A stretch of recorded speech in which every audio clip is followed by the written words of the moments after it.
Our reporter Aviwe Mtila has been on the ground all week. He's currently at the Chris Hani Mall, where I think police have finally arrived. Aviwe, has law enforcement arrived at the mall?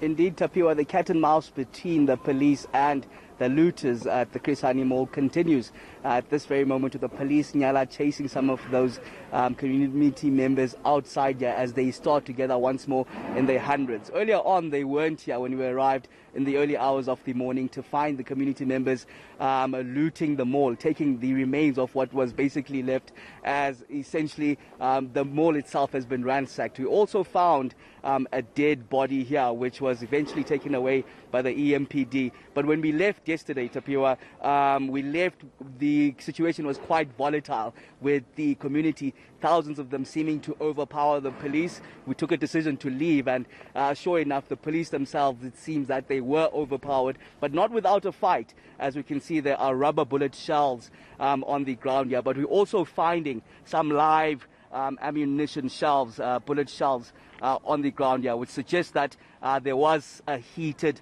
confrontation on the ground here. But today, some of the store owners have come just to try and salvage what little, very little, is left of the shop. As you can see, there's a truck here right in front of the Roots Butchery. In fact, we were speaking with the store manager, Mike De Freitas, just earlier on, who tells us that the possibility of reopening this butchery store is almost nil, because they can't take that chance of having possible looting happen once more. You see, the community is also even trying to make their way back into the mall here as the police stand back some 100 meters away from what's going on.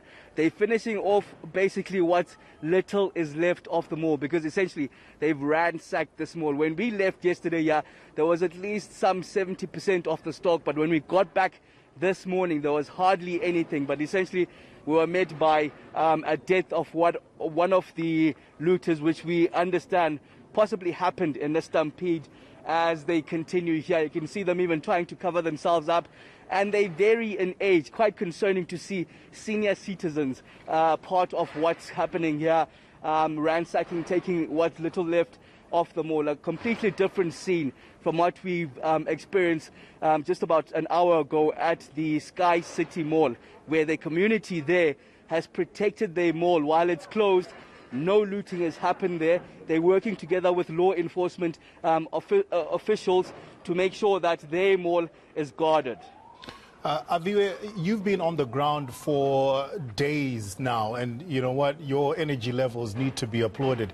But have you seen a difference in the presence of law enforcement today from what you saw, say, on Monday? Is there a difference?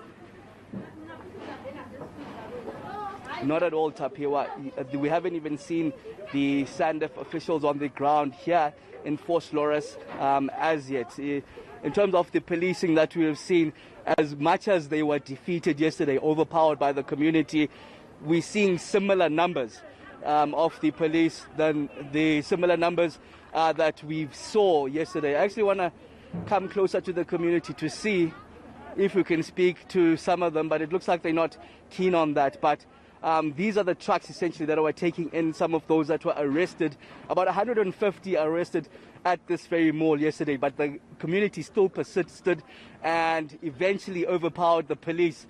And we saw, we assume the police left here when then the community completely ransacked the remaining of what is left in the mall. You can see a few EMPD vehicles here. We spoke to some of the people concerned about their livelihoods, their jobs, because essentially they came to work today.